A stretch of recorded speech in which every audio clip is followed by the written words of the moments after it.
Hi everyone, and welcome to my next video tutorial, which is going to be focused on hosting a static website with Amazon S3. So let's get started. So first of all, you can just search for the S3 service, and we can click on that and head on straight to it. Okay, so let's just give it a moment to load up the S3 dashboard page for us, and then we can proceed to create a bucket to start off with. So essentially what we'll do is we'll create an Amazon S3 bucket, and in S3 terms, files and folders are known as objects.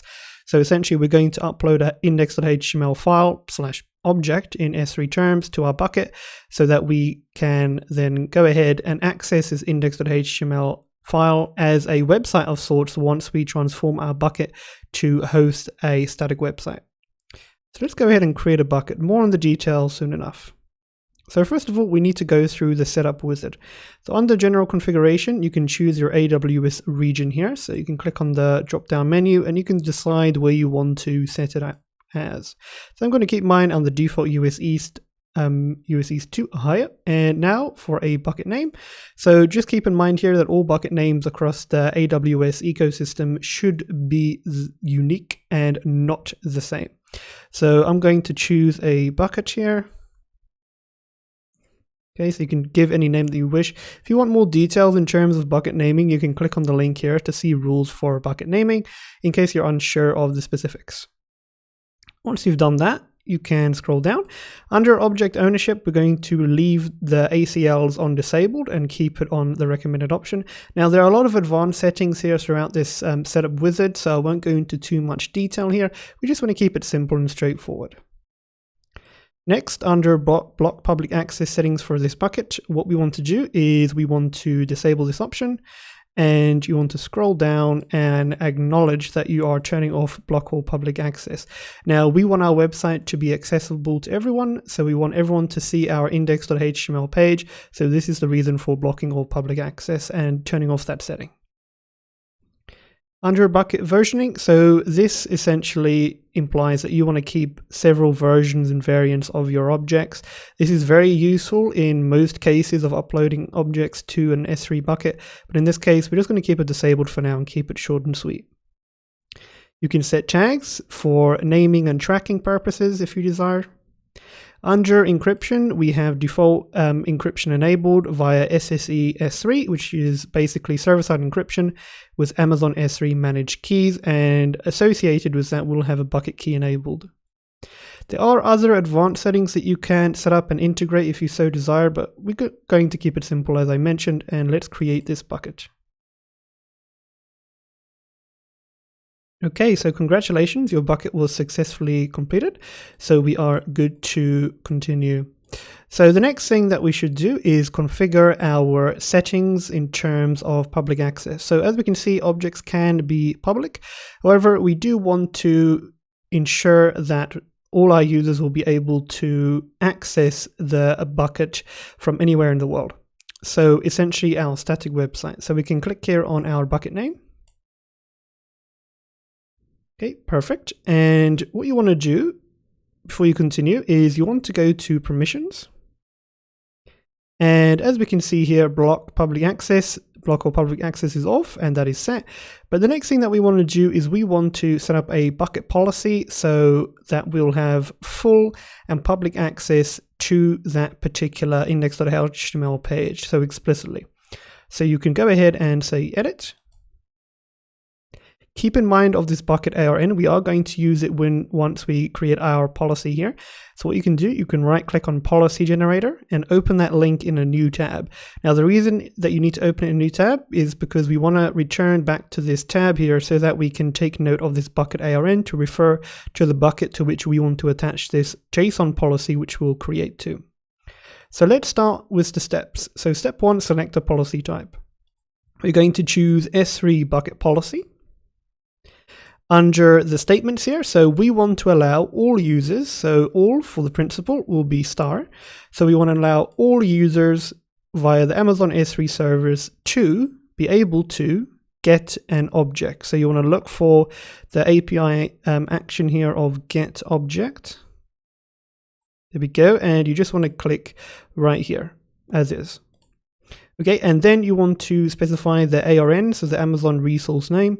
So what you can do is you can copy this bucket ARN, and you can go ahead and paste that in, add a / and add in a star. So this means we want to apply the following steps here to all of the resources in our bucket. So we want to allow everyone to be able to utilize the Amazon S3 service and be able to get all of the objects within this particular bucket according to the ARN, and we want this to be applied to all objects in this bucket, and that's indicated by the / and the star. Once you're happy with that, you can say add statement, and we can see this statement was set up correctly. So after you've done so, you can say generate policy, and this is the JSON policy that you want to add into your bucket policy here essentially.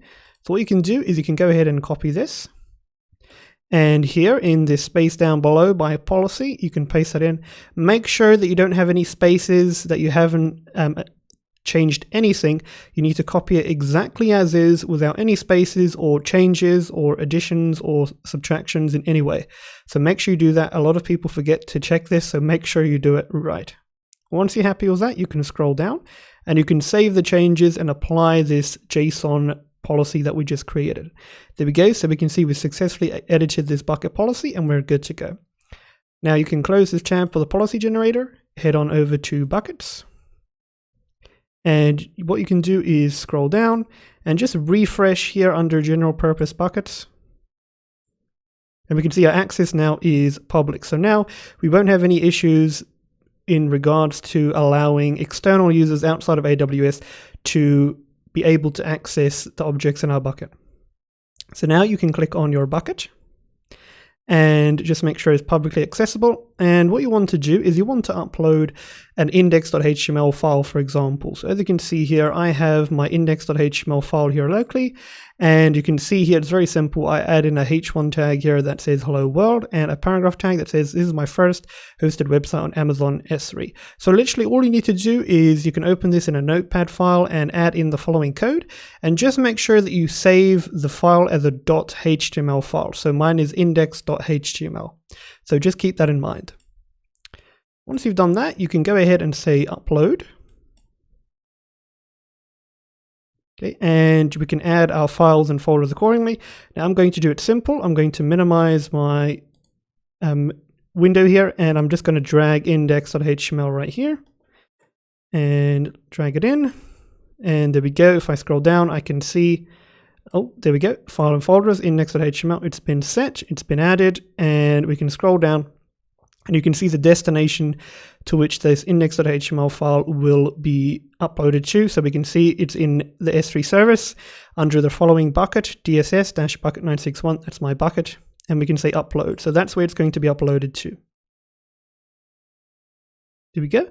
So we can see the upload was a success here. We can say close. And if you scroll down, you can see, okay, I have an index.html file in my bucket here as an object. Great. All right, so let's continue. Now, to ensure that we host our bucket as a static website and ensure that this index.html is at the forefront of our website, we need to enable a few settings. So what you can do is head on over to properties. Then you can scroll down until you see static website hosting here at the bottom. So as you can see here, it's currently disabled. So you want to say edit, and you want to enable static website hosting on this bucket. So essentially we want to use this bucket to host a website. You can also use static website hosting to redirect requests, but I just want to show you the way that we want to integrate it. So the hosting type here is we want to host a static website. So we're going to use the bucket endpoint as the web address. So the endpoint URL. And we want to specify the home or the default page of our website, and that's going to be index.html. So I'm just going to type that in, and that's the exact name of the file that we uploaded as well. So just make sure that matches. You also have opportunity to add in an optional error document. So this is returned when an error occurs. So typically it will be known as an error.html page. So just something optional For those of you that are a little bit more advanced and know more about redirection rules, okay, which are typically written in JSON, okay, and this automatically will redirect web page requests for specific content. You can learn more here if you want to read about it, but that's just something if you want to explore a little bit further. If you're happy with everything, you can save your changes. Okay, there we go. So successfully edited static website hosting. Great. So now on this, under this menu here at properties, if you scroll right to the bottom, you can now see that we have static website hosting enabled, and we now have our website link right here. So what you can do is you can right click and open that link in a new tab. Okay. And there we go. We can see we have access to our website there. That's hosted with, of course, our Amazon S3 bucket. So here is our website address here. So for you, it will be different. So it will always be at .s3website. Whichever region you assigned your bucket to be in, .amazonaws.com. And it's going to start off here. You'll see in the address scheme as your bucket name. So there we go. We can see our index.html file. And of course, that is based on, if I just show you, go back to objects. That, of course, is based on this index.html file that we uploaded and that we configured with static website hosting. All right, guys, so that's it on this video tutorial. That's how you can essentially go on ahead and ensure that you host a static website with Amazon S3. Now, I just want to go a little bit more detail into how you can turn this off. So you can go to properties again, and you can scroll down, and you can just go ahead and say edit. And if you want to disable static website hosting, you can just say disabled here and save those changes. Now, if you scroll back down under the properties menu, you can now see that that host is gone. So now if I were to refresh, you can see 404 not found. Okay, so that is how you can also disable it as well. All right, guys, so that's it for this video tutorial. That's how you can host a static website with Amazon S3 with a simple index.html file as proof of concept. So that's it, guys, and as always, thank you for the support, and I'll see you next time. Goodbye.